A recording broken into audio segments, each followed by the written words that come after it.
Irmãos, nós vivemos atualmente momentos conturbados, pessoas desesperadas, perdendo seus empregos, seus entes queridos, por um vírus que ainda está em estudo. Pessoas com depressão, síndrome do pânico, violência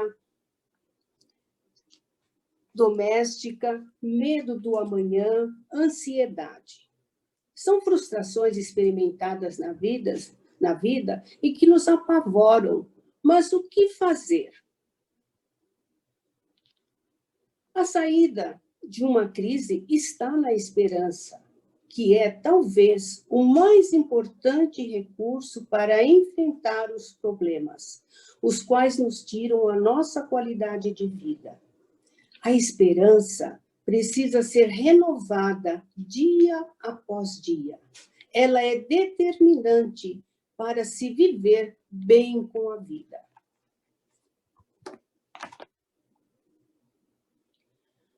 Mas o que é esperança?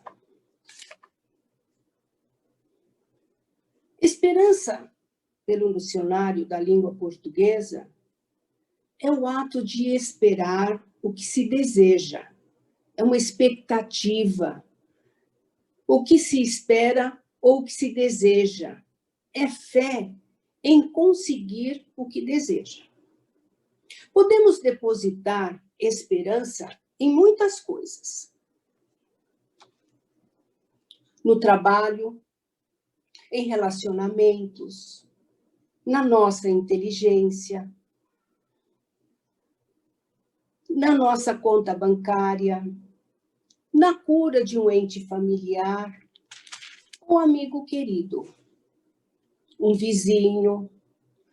Mas nenhuma delas é garantida. Podem mudar com o tempo, mas a nossa esperança está em Jesus, que é o mesmo ontem, hoje e eternamente. Existe diferença entre fé e esperança? Você já pensou nisso? Fé, no dicionário grego, é confiança, confiabilidade e comprometimento com aquilo que se evoca. E esperança é expectativa, o complemento aperfeiçoado da razão. Fé é certeza de que se espera, a convicção de fatos que não se veem. Enquanto esperança é colocar a expectativa em algo que já é esperado. Então, essa foi uma pequena introdução para a gente ver o que é esperança e ao que nós vamos falar. Então, a esperança e o texto base que foi escolhido está em Lucas 5, de 12 a 16. Então, nós vamos ler Lucas 5, de 12 a 16. A cura de um leproso. Aconteceu que, estando ele numa das cidades, ele, Jesus, veio à sua presença um homem coberto de lepra. Ao ver Jesus, prostrando-se com o rosto em terra, suplicou-lhe: Senhor, se quiseres, podes-me purificar-me. E ele, estendendo a mão, tocou-lhe, dizendo: Quero, fica limpo. E, no mesmo instante, lhe desapareceu a lepra. Ordenou-lhe Jesus que a ninguém o dissesse. Mas vai, disse, mostra-te ao sacerdote e oferece, pela tua purificação, o sacrifício que Moisés determinou para servir de testemunho ao povo. Porém, o que dizia a seu respeito cada vez mais se divulgava, e grandes multidões afluíam para o ouvirem e serem curadas de suas enfermidades. Ele, porém, se retirava para lugares solitários e orava. Vamos analisar aqui os versículos 12 a 13. Então, Jesus, andando por uma das cidades, se depara com um homem coberto de lepra. E, ao vê-lo, prostra-se com o rosto em terra, suplicando-lhe: Senhor, se quiseres, podes purificar-me. E Jesus, estendendo a mão, tocou aquele homem, dizendo: Quero sim, fica limpo. E instantaneamente a lepra desapareceu. E a fé curou aquele homem. Já no versículo 14, Jesus ordenou ao leproso que a ninguém falasse sobre a sua cura. E disse: Mas vai, mostra-te ao sacerdote e oferece, pela tua purificação, o sacrifício que Moisés determinou para servir de testemunho ao povo. O sacerdote iria certificar-se de que a lepra havia sido curada e também faria o sacrifício apropriado para a situação. Essa cerimônia da purificação, você encontra totalmente ela descrita em Levítico 14. Só então ele estaria apto a circular pela cidade. Não é?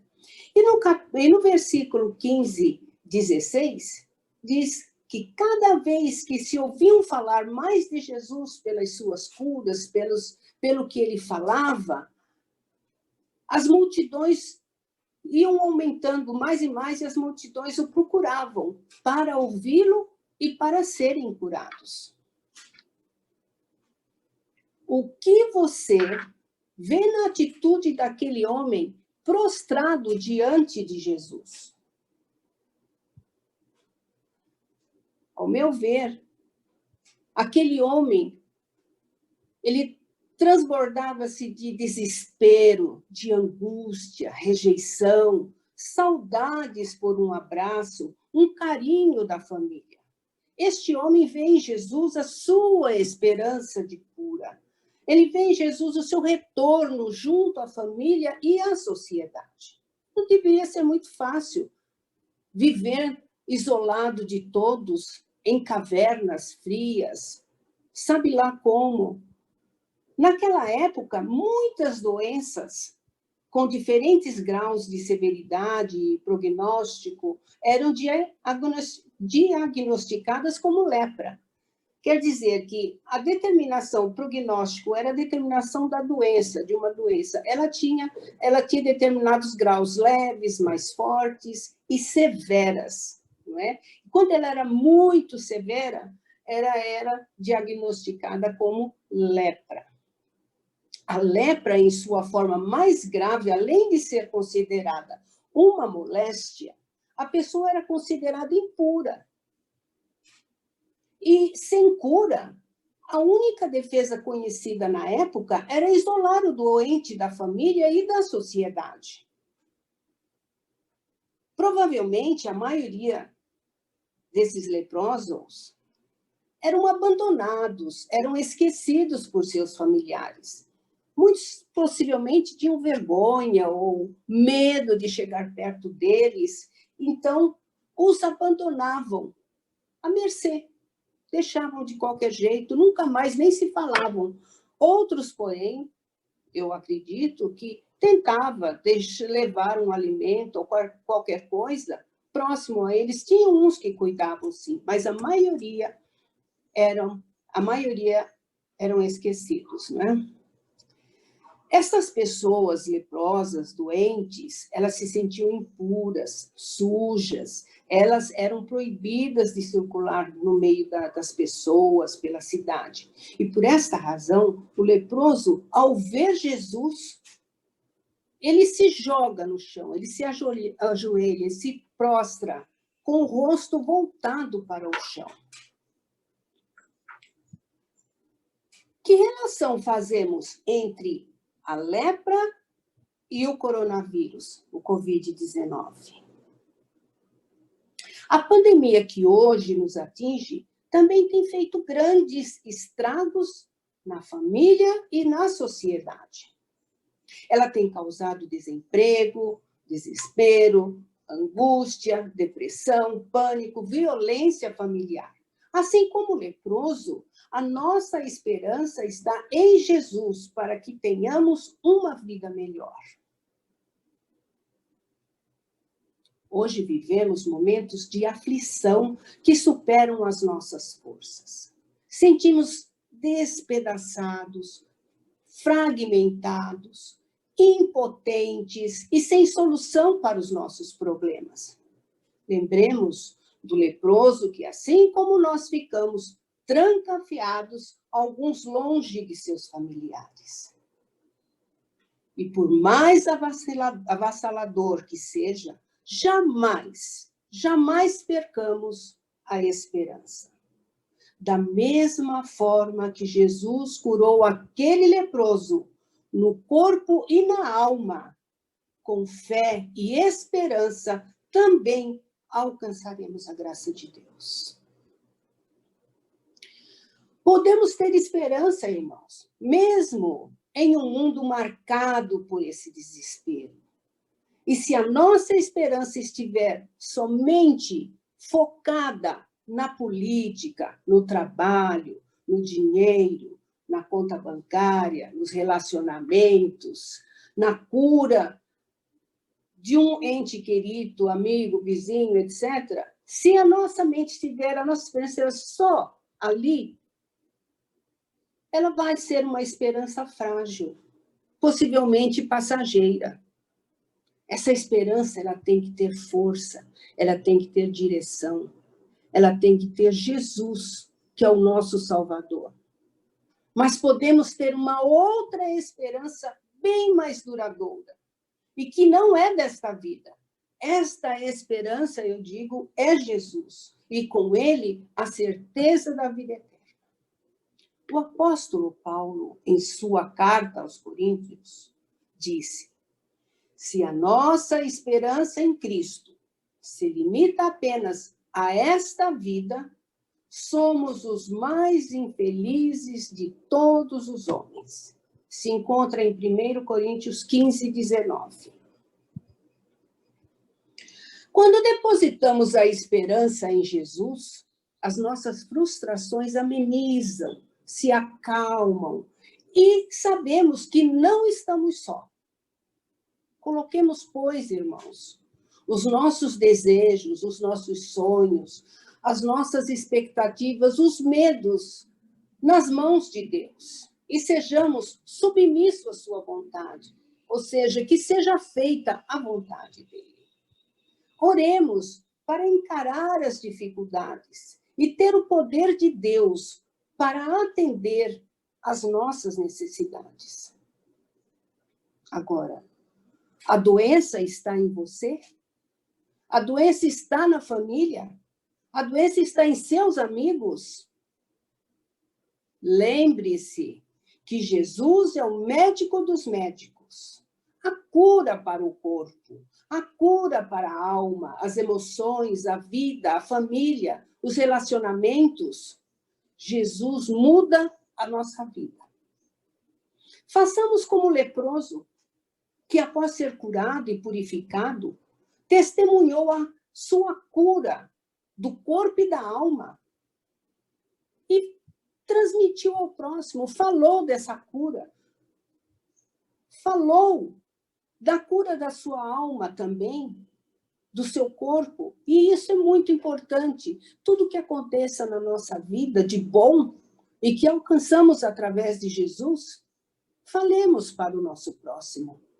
Ele talvez esteja numa situação igual ou pior. Ele precisa de palavras de conforto. Aquele que confia no Senhor e lhe entrega a sua vida, tem no coração uma esperança verdadeira. Irmão, você está desanimado, sem esperança? Muitas vezes os problemas tiram a esperança.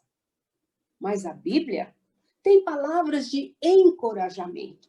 Não podemos jamais abandonar a esperança, pois os que confiam no Senhor recebem sempre novas forças, voam asas como águias, Voam nas alturas como águias, correm e não perdem as forças, andam e não se cansam. Está em Isaías 40, 31. Por maiores que sejam os sofrimentos, não desista. Encontre a esperança em Jesus.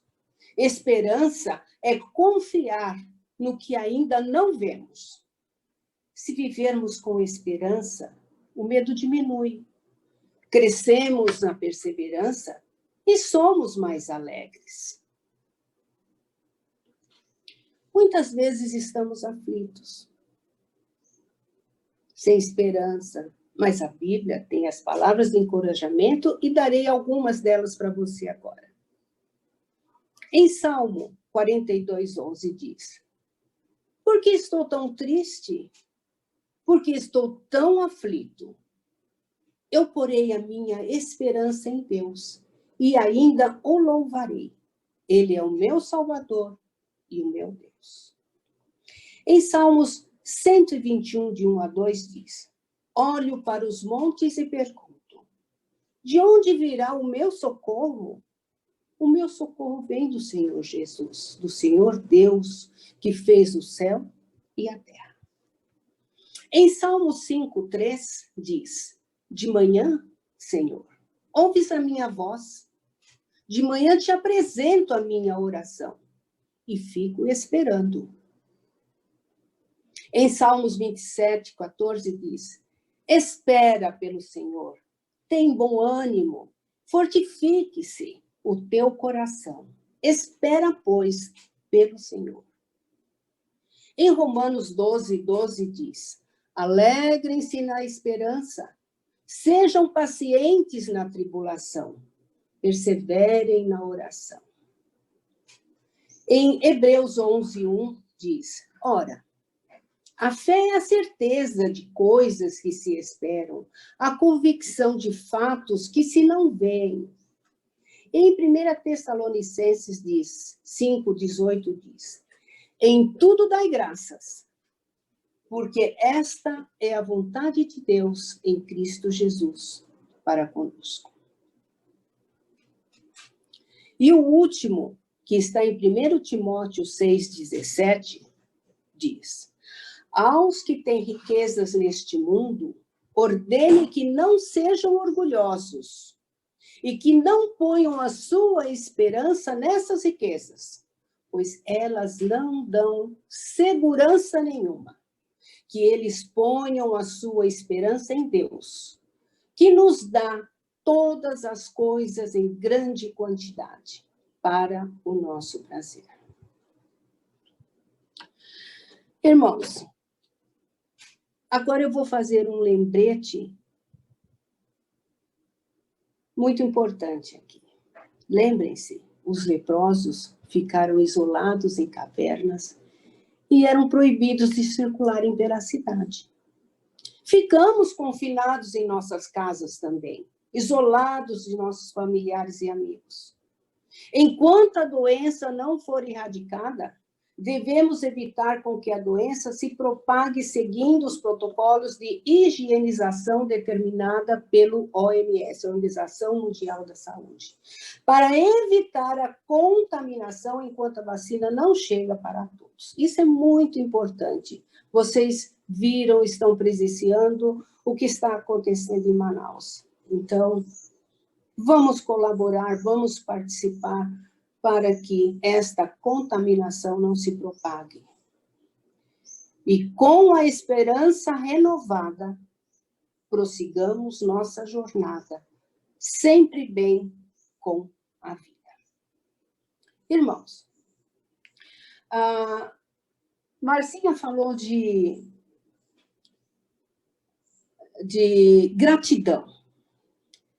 E, por um acaso, eu recebi uma mensagem que muito gostei, que fala sobre gratidão versus ingratidão, e também vem de encontro à nossa aula. E eu vou ler para vocês. Essa leitura que vou fazer, ela fica como reflexão. Reflitam bem, pensem, ok? Então, vamos lá.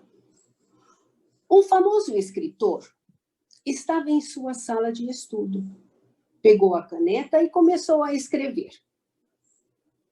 Então, ele começou a escrever. No ano passado, precisei fazer uma cirurgia para a retirada da vesícula biliar. Tive que ficar de cama por um bom tempo. Nesse mesmo ano, cheguei à idade de 60 anos e tive que renunciar ao meu trabalho favorito. Havia permanecido 30 anos naquele editorial. No mesmo ano, experimentei a dor pela morte de meu pai e meu filho fracassou em seu exame médico porque teve um acidente de automóvel e ficou hospitalizado por vários dias. A destruição do carro foi outra perda. Ao final, escreveu: foi um ano muito mau. Quando a esposa do escritor entrou na sala, o encontrou triste em meio aos seus pensamentos. Por trás dele, leu o que estava escrito no papel. Saiu da sala em silêncio e voltou com outro papel que colocou ao lado do papel do seu marido. Quando o escritor viu o papel, encontrou escrito o seguinte: no ano passado, finalmente me desfiz de minha vesícula biliar, depois de passar anos com dor. Completei 60 anos com boa saúde e me retirei do meu trabalho. Agora posso utilizar meu tempo para escrever com maior paz e tranquilidade. No mesmo ano, meu pai, com a idade de 95 anos, sem depender de nada e sem nenhuma condição crítica, conheceu seu Criador. No mesmo ano, Deus abençoou o meu filho com uma nova oportunidade de vida. Meu carro foi destruído, mas o meu filho ficou vivo sem nenhuma sequela. Ao final, ela escreveu: esse ano foi uma grande bênção. Eram os mesmos acontecimentos, mas com pontos de vista diferentes. Se refletirmos bem, temos inúmeras razões para ser gratos a Deus. Não é a felicidade que nos torna gratos, mas sim a gratidão que nos faz felizes. Sempre há algo para agradecer. Você, irmão, agora escolha escrever a sua história. O que eu acabei de ler, ele é de autor desconhecido, não sabe quem foi que escreveu. Mas eu agradeço a todos, tenham um bom dia e vamos orar. Senhor Deus Pai, nós vivemos em momentos de turbulência, de desespero, e nosso país também está sendo atingido por essas doenças, levando famílias em desesperançados. Senhor, eu te rogo que traga esperança para esses lares, transforme essas vidas e que nós tenhamos aquela paz que desejamos.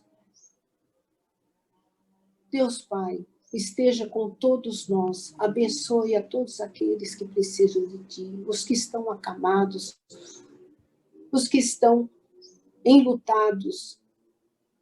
Senhor, direcione a vacina a todos de forma desejável, correta. Agradecemos pelo dia, pela lição de hoje, e que esta lição, que esta palavra, Senhor, ela venha nos transformar, nos dar a direção correta, o caminho a andar. Obrigada, Senhor, por este dia. Amém.